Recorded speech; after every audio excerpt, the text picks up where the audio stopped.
Announcement.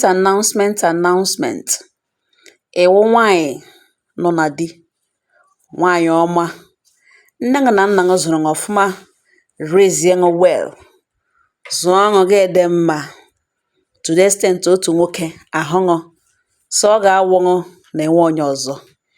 Ya ekokarịrị gị na ya hụrụ gị n'anya, na ọ ga-awụ gị na enweghị onye ọzọ, nwe nwaanyị ọzọ bara ya anya, na ọ gị bara ya anya. Ịhụnanya ebido egbuwe ya convince gị ya emewe ihe niile ọ ga-eme ka ọ nweta mkpụrụ obi gị. Gị lee ya ọ masịrị gị, gị kwere. Unu abụọ ayịwa to God knows how long, ruo na a chọrọ ịbịa hụ ndị nwe gị, abịa hụ the people raised gị, ndị azụrụ gị, ndị ahụ mere gị ihe ewu to the extent ịba ya anya. Ya bịa hụ ụmụnna akwụ ụgwọ isi gị, lụọ gị ote nwoke na-esi alụ nwaanyị. Unu alakpuru biri dịka di na nwunye, ikekwe ịmụ na nwa ọ ịmụbe nwa ọ ikwu ụmụ juli mụlọ na-ekworịkarị, ikekwe ihe adịghị otu o si dịrị, ọ ego bịara bata, ego eju ebe niile, dị mkpa lepụ anya ya hụ na ihe nọ nkụ nọ na-ebecha ebecha. Ya bụ elezi anya otu ahụ ihe ọ hụrụ ọhụwo ya naanị ya ma ihe o chefuru, o chetachazi nso soon, ụkwụ abịa pụọ ya ama. Nwaanyị ibe m nọ na di, nne ụmụaka, nwaanyị ọma, achọrọ m ka o doo anya na akụgharịakwala egwu, akụgharịala egwu nwanne m. Ihe niile chenji elu. Mbe mbụ ka side chick hụ madam ya na oso, side chick hụ na nwoke nụnụ ọ na-ata, lekwe nwunye ka ọ gacha ituge ya na-agba ụjọ ihere. Nne m ọma, nwaanyị ibe m nọ na di ya lụrụ alụkwa ụgwọ isi ya, legitimate wife. Ihe adịzikwa ha otu o si dịrị. Hụ na ndị a na-akpọ side chick, ndị enwe joy, ha enwe joy n'ime ha, enweghị udo n'ime mkpụrụ obi ha, obi arụtọdo ha mma ma otu. Ndị side chick enwezikwa joy na nke ikpeazụ a, ụmụnne m. Ndị a jizikwa aka abụọ na ụkwụ abụọ alọ. Ọ mbe mbụ ka eme were aka ịkpafe ha na oso, ha eme ha se ha enyo ha hụ na ihe nwata nwaanyị ha arịga dị ya elu, di ha na ọsọ ihuere sef na a ga-emecha mata. A na-aga na-achị azụ ụlọ sa a ga-ama ka hapụ ịsụ na ha na nwoke ji nwaanyị mega ihe. Nne m awụzikwe ha ugbu a nwaanyị ọma, ka ị hapụ ijikere gbawuru mere madam gawa na ịsa ijikwere ha otu nwata nwa agbọghọbịa ọwa asa na enwere ihe ejikọrọ na di gị. Ọya eji di gị ọ na-alụba ha, ọya eji di gị ọ na-alụrụ ha ụlọ, ọnwawa otu unu si biri. Ihe ndị a mege ha eji ụkwụ abụọ aka abụọ ihe ha pịoge iruo na dibịa ebe niile. Otu a ka ha ji foto ụmụ nwoke ji nwaanyị igbuo na nkuru ha gbawam. Nne ọ naanị Chineke nna ga-azụ di gị nwa anwa maga na nkuru ha, ọ naanị Chineke nna ka ọ dị n'aka. Gị gbaa lịkalịka before gị dụ azụ wụsawa ụmụaka. Biko gbaa ụkwụ na breki sọ dị, n'ihi na ndị enwe joy, ha enweghị udo. Ụnụ ọsụ nwata nwaanyị na ọnọhụ ga ngalugbu na-elekwe ya ka ime na anya asụjara ya sụọ ya jaja. Ọ gịnị dewere nwaanyị ikpuru mọnụ otu na ono ya asụja ka mgbe nna m mụrụ nwa, mpi nwa ya kowa ya oteleshi. Ọ otu ọnụ nwaanyị n'ugbo lewedele nwaanyị ibe m, nwaanyị ọma, nwaanyị asị I loved you. Nwaanyị nwoke m gwara n'ụwa na I love you. What changed? Nwaanyị anọ na di ya nwere nwata nwa agbọghọbịa ji ya n'ọrụ, di ya wụọ hakwa di ya, ọ na-alụrụ ohu ụlọ, ọ chọghị ịmụta ụmụaka mere, ọ chọghị ịmụta ya onwe ya mere ihe emebiwo.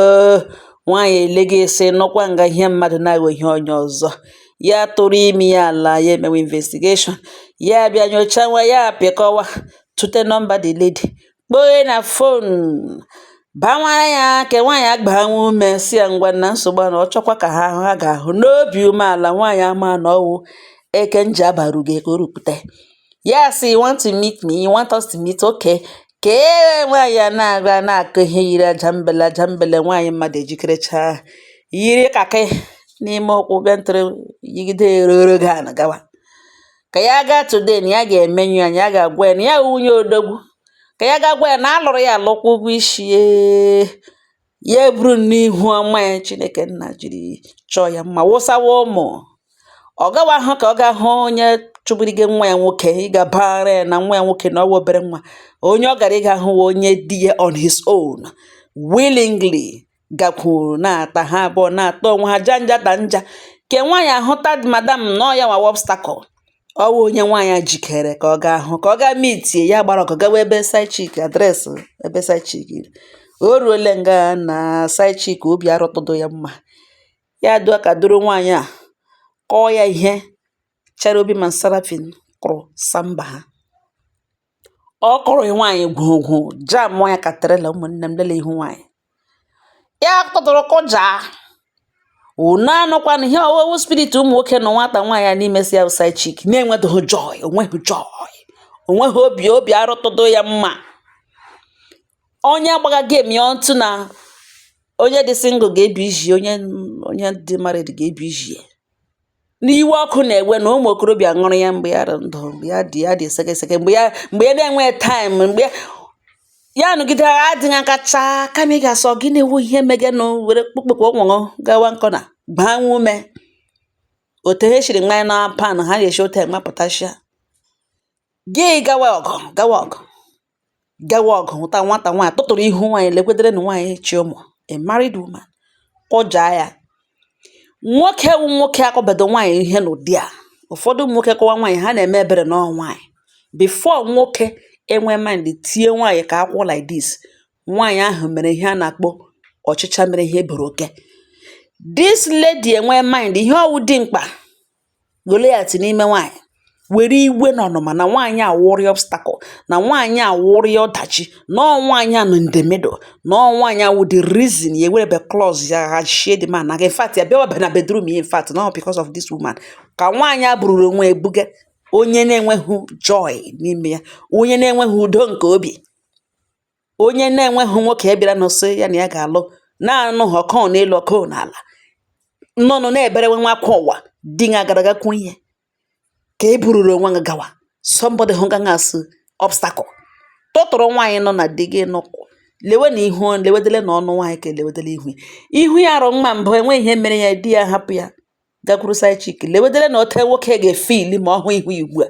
The worst part of it with the man na-asụ nwunye na otiriticha onwe ọgọgwa gị ọzọ na ọkọrọ ya ihe nye ọchọkọ ọfụ onye di ya gwara na ihe ahụ otu gị nọkwa ọhụ na ya, na ihe ahụ otu gị nọkwa ọhụ na onye ọ na-agwa ihe with the mother of his kids. Nwaanyị strength ya niile dịgoro exhausted ebe ọ na-atra ịchịpụtachi ụmụ ka iji ataghere onye na-atụba ime, obuba ime 9 months, ọmụbeghị anya abalị, strength ya ka dị intact. The man asị nwunye na ole ihe ọ nọ nga na ọ ga-jikere gashi ọzọ. Unu anụkwanụ ọwụ tụrụ ya gị hapụ ụmụ gị ịlụ ọgụ. Oke enwe ihe mekwara n'ike ugbu na another person ọ ga-ejikere nụ because ọ maba ole ha arụ ka ewu ka ọ hụrụ, ọ mara na onye ole di ya edewere n'okpuru imi ya. Biko ọ bụrụ ị nọ eji di, enwekwala ihe na-eme n'elu ụwa gị gawa na side chick dị ṅụsọṅụ, side chick dị ṅasọṅụ. Ọgwụ a na-anọgide atụ di, ụfọdụ ga-asị o ji ọgwụ jide di. Ọgwụ anaghị anọgide atụ nwoke. Ị gaghị anọgide gị agwọrọ ọgwụ tee nwoke mmadụ n'ahụ. Before ọgwụ ṅarụọ gị na that man na bond ọla, the man arịala ya elu, o nwere valid reason ịkpọ ya ebe ọbụla ọ ga-akpọ ya za ya dị ebe ọbụla ọsọmọnụrụ ya, the man ga-abịa dị ya dịka chaff because gịnị ya na ya abụọ bond ọla. People amaghị ihe omime na ihe ike nọ n'ime kwakịrịkwa. Nwoke na nwaanyị gbara ọtọ ha abụọ aghọọla gods and goddesses. Nwoke na nwaanyị gbara ọtọ ha aghọọla gods. Ha abịa bond ntangụlọ. Mgbe ihe a na-eme emepele channel asọmọnụ na atmosphere energy revolve ga around there.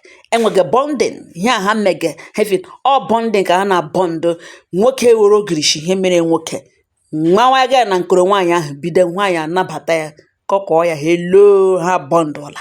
Ebe ọbụla nwaanyị ahụ jiri aha ya ga o nwere valid reason to do so. n'ihi na ọ nwoke mana eji nwaanyị wee gaa ka ọ na nkoro ya. Ọ nwoke ahụ gara ka ọ na nkoro ya before ke nwaanyị agwọwa ọgwụ atụ the man. Ọgwụ a na-anọgide atụ nwoke na-arịbeghị elekịta gị ga-esi mere ya ọgwụ hello igbugo oge. So before gị sị na o ji ọgwụ jide di ọkwa di bụ ụzọ ka ọ na nkoro ya wute anya ọcha ya ọnwụghị ọgwụ ka o jiri ka before ọnya ama ya n'ụkwụ gị hụ na enwere ka eji dị n'ọrụ ikwu elu ikwu ala. In fact ihe dị na-eche with that one, madam nwaanyị ibe m hapụ gaa ngwere ka ọ gụrụ ihe ọhịrị n'ukwu nkụ, chịkọtalata ụmụ gị ka ịdị ndụ wee zụrụ ụmụ gị. Lewedere na ihe a kọrọ nwaanyị ugbu a na ihe a na enwere ike akọgide ihe ume ihe a kọrọ ya ma n'ihu ma anya ma gịnị nwere ike nwee head injury, ihe ga-ebute arịawa anwụọ ya wụsawa ụmụaka. Still ihe ahụ begị ngere ebekwe mgbe abịaka dị mmanụ gagaba agaga lụrụ the lady alụrụ. Ọ wọtụrụ this fight. Ụmụnne m, onye na-eme nke ọ na-eme kpachapụ anya ya. If you are a mother, before gị gbakwuru ọgụ, consider your children because enwe ihe mere gị, your kids will suffer. Enwe nwoke kwesịrị ka nwụọrọ ya, enwekwana nwaanyị kwesịrị ka nwụọrọ ya. Ọgụ ọ bụla ị na-alụ ọwụghị ọgụ ụmụ gị, ọwọtụghị ya lowe agala. Mana ọ bụrụ nke dị involve nwa gị, ọwụ onye nwere right even ị ga-agacha ga alụ ụmụ agbọrọ because of nwa gị.